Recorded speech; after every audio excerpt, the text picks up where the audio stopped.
स्वातंत्र्य दिनाचे औचित्य साधून श्री पंचगंगा वरद विनायक भक्त मंडळ व बोट क्लबच्या वतीने पंचगंगा नदीत आयोजित पारंपरिक होड्यांच्या भव्य शर्यतीत चुरशीचा थरार पाहायला मिळाला.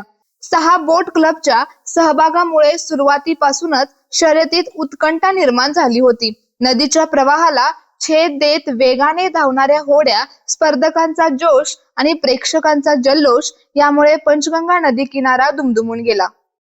श्री वरद विनायक मंदिर परिसरातील नदीपात्रात झालेल्या स्पर्धेचा शुभारंभ आमदार सुरेशराव हळवणकर, रवींद्र माने, माजी उपनगराध्यक्ष तानाजी पवार, प्रमोद बचाटे, सचिन माळी, राहुल जानवेकर, संग्राम स्वामी, हनुमंत वाळवेकर यांच्यासह मान्यवरांच्या उपस्थितीत झाला. सन 1970 पासून सुरू असलेली ही पारंपरिक जलक्रीडा यंदाही उत्साहात पार पडली. या स्पर्धेत तरुण मराठा बोट क्लब अ व ब सांगलीवाडी, डिग्रज बोट क्लब, वरद विनायक बोट क्लब इचलकरंजी, श्री हजरत सय्यद बादशाह बोट क्लब आणि युवा शक्ती बोट क्लब कवटेसार या 6 संघांनी सहभाग घेतला. अतितटीच्या लढतीनंतर तरुण मराठा बोट क्लब अ सांगलीवाडीने प्रथम क्रमांक पटकावला.